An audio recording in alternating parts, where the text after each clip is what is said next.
የምታፍሩ የምትሽኮረመሙ ሰዎች መሆን የለባችሁ። ራሳችሁን ትገልጻላችሁ። እሺ ማለት ባለባችሁ ቦታ እሺ ትላላችሁ። ኖ ማለት ባለባችሁ ቦታ ኖ ማለት አለባችሁ። ማን እንደሆናችሁ አይታወቅም። አጠገባችሁ የተቀመጠ ሰው ማን እንደሆነ አታውቁም። ነገ ምን እንደሚሆን አታውቁም። ዲሲፕሊንድ ናቸው። እንዴት እንደሚለብሱ፣ እንዴት እንደሚበሉ፣ ስንት ሰዓት በቀን ምን ያህል እንደሚያነቡ ያውቃሉ። ስትናደዱ ምንድን ነው የምታደርጉት? ፍርስርሱን ታወጡታላችሁ።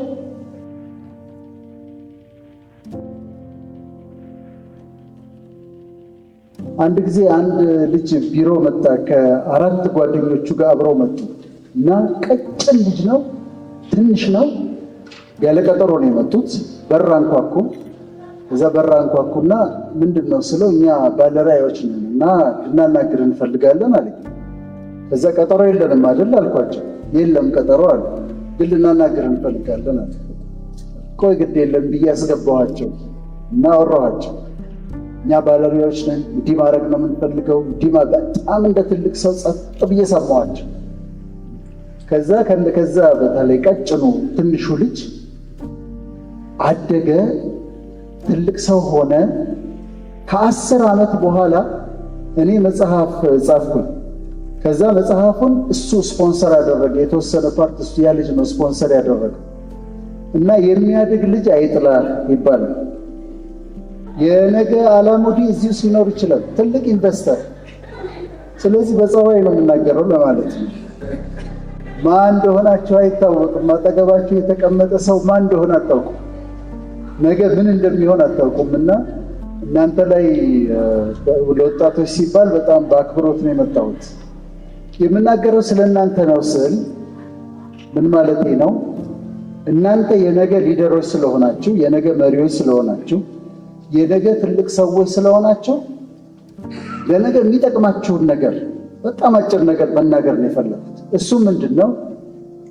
ካራክተር ወይም ደግሞ ስብዕና፣ ፐርሰናሊቲ ስለሚባለው ነገር ጠንካራ ውብ ስለሆነ ፐርሰናሊቲ ነው የምነግራቸው። ምን ይባላል? ችሎታህ ከፍታ ላይ ሊያወጣህ ይችላል።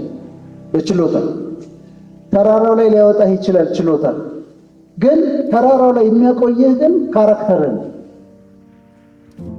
ወደ ላይ ትወጣና በችሎታ ግን ካራክተር ከሌለህ ወደ ታች ትፈጠፈጣለህ። ስለዚህ እናንተ ፐርሰናሊቲያችሁ ላይ እንድትሰሩ፣ ስብዕናችሁ ላይ እንድትሰሩ አጭር ነገር መናገር የፈለኩት። ፐርሰናሊቲ ሲባል ብዙ ጊዜ ምን ይመስለናል? ክራቫት ማረግ፣ ሱፍ ማረግ፣ ሱፍ የሚያረግ ክራቫት የሚያረግ ሰው ጥሩ ፐርሰናሊቲ አለው ብለን እናስባለን። ግን አይደለም። ፐርሰናሊቲ ማለት፣ ስብዕና ማለት የሶስት ነገሮች ድምር ውጤት ነው። አንደኛ ፊሊንጋችሁ፣ ስሜታችን፣ መናደዳችን፣ መነጫነጫችን፣ ማዘናችን፣ ማልቀሳችን፣ መደሰታችን አንድ ስብዕናችሁ ነው። ሁለተኛው ይሄ ኢሞሽን የሚባለው። ሁለተኛው ሐሳባችን፣ ቶት፣ የምናስበው ነገር፣ ሐሳባችን የሚፈስበት መንገድ፣ የምናስበው አስተሳሰባችን፣ እሱ ሁለተኛው ኮምፖነንት ነው የስብዕና። ሶስተኛ ቢሄቪየር ነው። ቢሄቪየራችን፣ አለባበሳችን፣ አኗኗራችን፣ አመጋገባችን እነዚህን ይጨምራል። ስለዚህ ፐርሰናሊቲ ሲባል የእነዚህ የሶስቱ ድምር ውጤት ነው። ስሜቶቻችንን የምንገልጽበት መንገድ ኢሞሽናችን፣ የምናስብበት መንገድ እውቀታችን ኮግኒሽን፣ ከዛ መግባት መውጣታችን ባህሪያችን ቢሄቪየር። እነዚህ የሶስቱ ድምር ውጤት ፐርሰናሊቲ ይባላል። እነዚህ ተደምረው ነው ፐርሰናሊቲ የሚባለው። ከየት ነው ያመጣ ነው? ካራክተር ደግሞ የሚባለው እዚህ ጋር ካራክተር ደግሞ የሚባለው ያንተ ልዩ የሆነ የሚለየህ ዲስቲንክት የሚያደርግህ ለይቶ የሚያስቀምጥህ ማንነትህ። ለምሳሌ አንድ ሰው እዛ ወድቆ ነበረ እና አንድ ልጅ መጥቶ አነሳው እንዲያደረገው ሲባል ከበደ ሊሆን ይችላል እላለሁ። ምክንያቱም ያን ሊያደርግ የሚችለው ከበደ ነው። ወይም ደግሞ አንድ ልጅ አሁን ወጣቶች ሲመጡ ከአውታንቲ ጋር ተደባደበ ይሉኛል። አየለ ነው የሚሆነው። አየለ የሚባል ካለ ይቀርታ እሱ ነው ሊሆን የሚችለው። ያ የሚለያችሁ ነገር ኮር የሆነው የፐርሰናሊቲያችን ኮር የሆነው ነገር ደግሞ እሱ ካራክተር ይባላል። ልዩ አድርጎ በቃ እሱ ጸባዩ ነው የሚያስብላቸው ነገር። ከየት አመጣ ነው? ከኔቸር እና ከነርቸር። ኔቸር ማለት ጄኔቲክ ሜካፓችን ከአባት ከእናት የወሰድነው ነገር። ነርቸር ማለት ደግሞ ኢንቫይሮንመንት፣ የተማርንበት ትምህርት ቤት የነበሩን ጓደኞች፣ ያሳደጉን ወላጆች፣ ያደግንበት መንደር፣ ከሱ ነው ፐርሶናሊቲያችንን ያገኛል እና ልናሳድገው እንችላለን።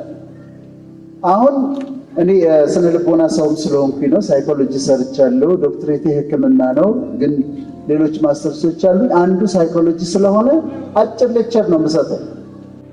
5 ራሳችሁን የምታዩበት በስነ ልቦና 5 ትሬቶች አሉ። በዚህ እንለያለን ብለን የምናስቀምጠዋል። አንደኛው ኤክስትሮቨርሽን ይባላል። ኤክስትሮቨርሽን ማለት ራስን የመግለጽ ስጦታ፣ ችሎታ፣ ሶሻብል መሆን፣ ከሌሎች ጋር የማውራት አክቲቭ መሆን እና ደግሞ አሰርቲቭ መሆን፣ ይሄ ኤክስትሮቨርሽን ይባላል። አሰርቲቭነስን ልንገራችሁ። ለምሳሌ ሲኒማ ቤት ተቀምጣችኋል እንበል እና ተቀምጣችሁ አንድ ሰው ከኋላችሁ የተቀመጠው ወንበራችሁን ይደበድባል እግሩን እንዲያንቀሳቀስ፣ ዝም ብላችሁ ተናዳችሁ ትወጣላችሁ እስከ መጨረሻው? ወይስ ዞር ብላችሁ ወንበሬን እየመታ ነው ትላላችሁ? ሃይ ኤክስትሮቨርሽን ያላቸው ሰዎች ሶሻብል ናቸው፣ ራሳቸውን መግለጽ ይችላሉ፣ አውትጎይንግ ናቸው። ኖ ማለት ካለባቸው ኖ ይላሉ፣ ራሳቸውን ኤክስፕሬስ ማድረግ ይችላሉ።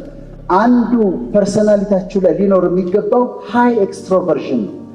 ራሳቸውን ኤክስፕሬስ ማድረግ መለማመድ አለባችሁ። ሻይ መሆን አትችሉም። የምታፍሩ የምትሽኮረመሙ ሰዎች መሆን የለባችሁ። ራሳችሁን ትገልጻላችሁ። እሺ ማለት ባለባችሁ ቦታ እሺ ትላላችሁ። ኖ ማለት ባለባችሁ ቦታ ኖ ማለት አለባችሁ። አሰርቲቭ መሆን አለባችሁ። ይሄ ኤክስትሮቨርሽን ይባላል። ሃይ ኤክስትሮቨርሽን ከእናንተ ይጠበቃል። ሁለተኛው አግሪኤብልነስ ይባላል። አግሪኤብልነስ ማለት ደግሞ ከሌሎች ጋር ተስማምቶ የመስራት ችሎታ። የተለያየ አይነት ሰው አለ በስራው ዓለም። አሁን ወጣቶች ስታድጉ በቃ ክፉ የሚመስላችሁ ሰው አለ፣ ነጭናጭ አለ፣ ተናዳጅ አለ፣ ቢቀልድባችሁ አለ። ከነዛ ጋር ሁሉ ተስማምቶ የመኖርና የመስራት ችሎታ አግሪኤብልነስ ይባላል። እና አግሪኤብል ስትሆኑ ሰው ጠረጴዛ ሲሸከም ስታዩ ላግዝ ትላላችሁ። ሰው ከብዶት ካያችሁ ለምን አላግዝም ትላላችሁ። አግሪኤብል ናችሁ። ፐርሶናሊቲ ያስውባል። ሃይ አግሪኤብልነስ። ፍሌክሲብል ትሆናላችሁ። ፍሌክሲብል ማለት አንድ ነገርን በዚህ መንገድ መስራት ከለመዳችሁ ከዛ ሁሌ በዚህ መንገድ ነው የሚሰራው አይደለም፣ በዚህ ጋር ደግሞ መሄድ እንችላለን። ኦኬ በዚህ ጋር ፍሌክሲብል መሆን እንችላለን። እንደዛ ይመስልሃል? አዎ እንደዛ ከመሰለሽ ሞክረው እስቲ አንተን አይዲያ እንሞክር። ምንድነው ያሰብከው? እስቲ ንገረኝ የማለት ችሎታችሁ አግሪኤብልነስ፣ ጉድ ኔቸር ነው የምትሆኑ። ጥሩ ልብ ነው የሚኖራችሁ። ሶስተኛው የሚያስፈልጋችሁ ነገር ፐርሶናሊቲ ላይ ልትሰሩበት የሚገባ አሁን ይሄ እስካሁን ያለው ኤክስትሮቨርሽን፣ አግሪኤብልነስ እነዚህ ልትሰሩበት ቢልድ ልታደርጉት የሚገባ ነው። ሶስተኛው ኢሞሽናል ስታቢሊቲ ነው። ስትናደዱ ምንድን ነው የምታደርጉት? ፍርስርሱን ታወጡታላችሁ።